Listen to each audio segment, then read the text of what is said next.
Welcome to ILMS Academy, India's premier legal and management education portal. Get certified to enhance employability.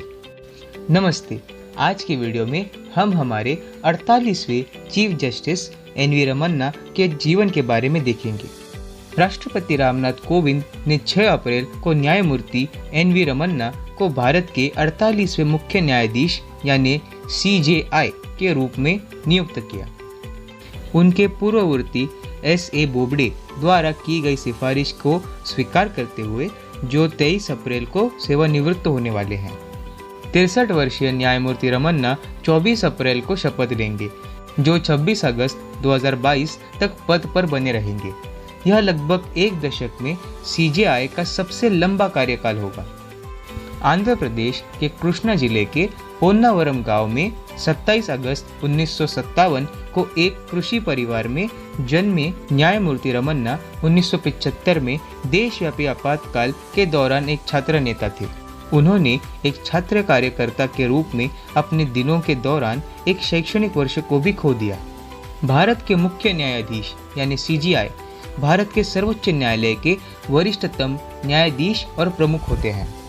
वह भारतीय संघीय न्यायपालिका प्रणाली में सर्वोच्च पदस्थ अधिकारी भी है। भारत के संविधान के प्रावधानों के अनुसार राष्ट्रपति के पास भारत की संसद की सलाह और अनुमोदन के साथ एक मुख्य न्यायाधीश को नामित करने और नियुक्त करने की शक्ति है। मुख्य न्यायाधीश का कार्यकाल 65 वर्ष की आयु तक या महाभियोग द्वारा हटाए जाने तक होता है। सुप्रीम कोर्ट का मुखिया होने के नाते मुख्य न्यायाधीश के पास मामलों को एलोकेट करने और कानून के महत्वपूर्ण मामलों के संबंध में संवैधानिक बेंच नियुक्त करने की जिम्मेदारी होती है। भारतीय संविधान के आर्टिकल 145 के अनुसार मुख्य न्यायाधीश अन्य न्यायाधीशों को काम एलोकेट करता है, जो इस मामले को मुख्य न्यायाधीश को वापस भेजने के लिए बाध्य है। न्यायिक कार्यों के अलावा मुख्य न्यायाधीश कुछ प्रशासनिक कार्य भी करते हैं, जैसे रोस्टर को बनाए रखना, अदालत के अधिकारियों की नियुक्ति और कई अन्य विविध मामले।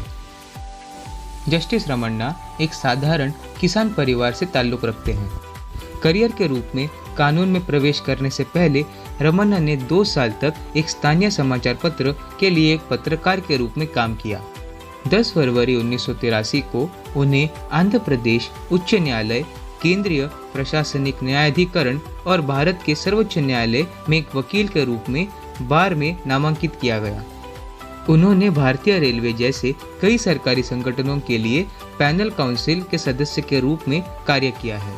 उन्हें नागरिक और आपराधिक कानून में दक्षता है और संविधान, श्रम, प्रशासन, अंतर्राज्यीय नदी विवाद और चुनाव से संबंधित मुद्दों को सक्रिय रूप से प्रबंधित करते हैं।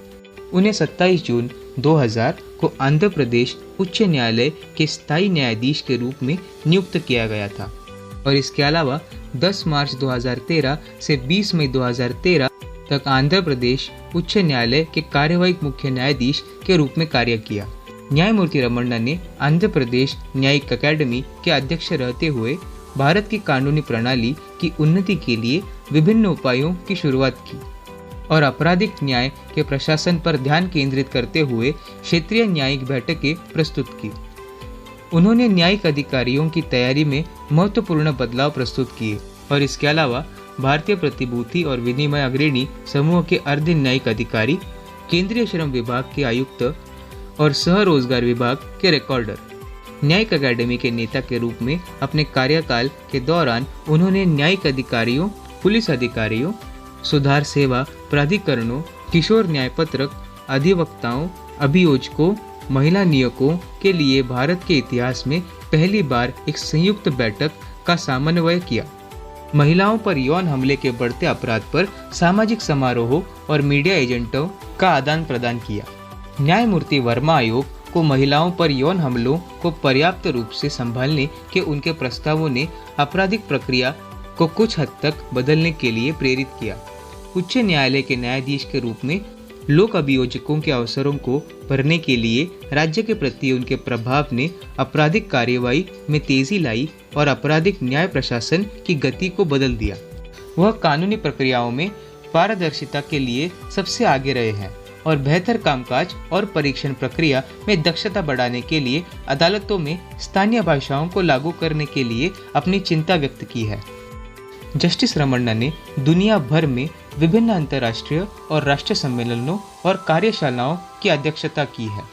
उन्होंने ग्लोबल लीगल एजुकेशन से संबंधित विभिन्न कानूनी मुद्दों पर पत्र लिखे हैं। उन्होंने आम जनता के बीच बुनियादी कानूनी जागरूकता फैलाने और त्वरित न्यायिक प्रणाली के वितरण के लिए राष्ट्रीय कानूनी सेवा प्राधिकरण के विभिन्न कार्यक्रमों में सक्रिय रूप से भाग लिया है। उन्हें यूनाइटेड किंगडम द्वारा उनके न्याय वितरण प्रणाली की जांच करने के लिए आमंत्रित किया गया था। न्यायमूर्ति रमन्ना को 2 सितंबर 2013 को दिल्ली उच्च न्यायालय का मुख्य न्यायाधीश बनाया गया था और आगे बढ़कर 17 फरवरी 2014 को वह भारतीय सुप्रीम कोर्ट के न्यायाधीश बने। वह national law school of India university Bangalore के जनरल काउंसिल के सदस्य हैं। इसके अलावा वह नेशनल जुडिशियल एकेडमी के जनरल बॉडी, गवर्निंग काउंसिल और एग्जीक्यूटिव एडवाइजरी ग्रुप के मेंबर हैं। इसके साथ ही नेशनल जुडिशियल फाउंडेशन के पब्लिक जुडिशियल एकेडमिक काउंसिल के भी मेंबर हैं। इसके अलावा भारतीय विधि संस्थान दिल्ली में पुस्तकालय समिति के भी अध्यक्ष हैं। वह अभी Damodaram Sanjeevaiah national law university Visakhapatnam और नेशनल लॉ यूनिवर्सिटी दिल्ली में विजिटर हैं।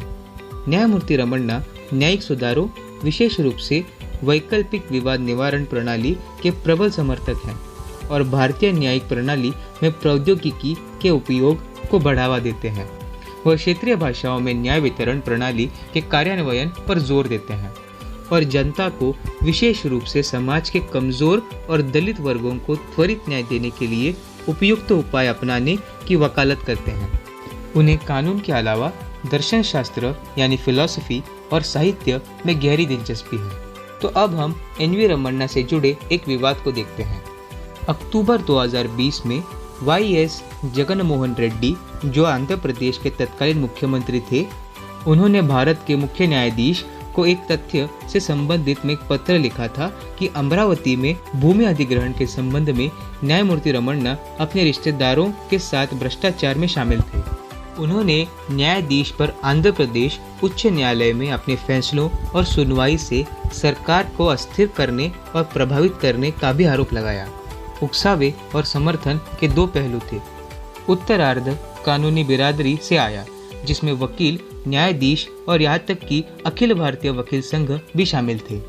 अपने एक प्रेस कॉन्फ्रेंस में रमन्ना ने इस मुद्दे पर अपने दुख का उल्लेख करते हुए कहा कि न्यायाधीश अक्सर आलोचना के लिए नरम लक्ष्य बन जाते हैं और रसदार गपशप और सोशल मीडिया पोस्ट की बदनामी के शिकार बन जाते हैं।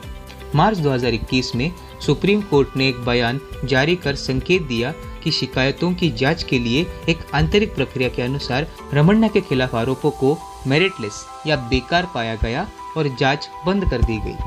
तो इसी के साथ यह वीडियो समाप्त होता है। Visit ILMS Academy for various courses from contract drafting, RTI, labour law, GST and more. Get certified to enhance employability. इस वीडियो को देखने के लिए धन्यवाद।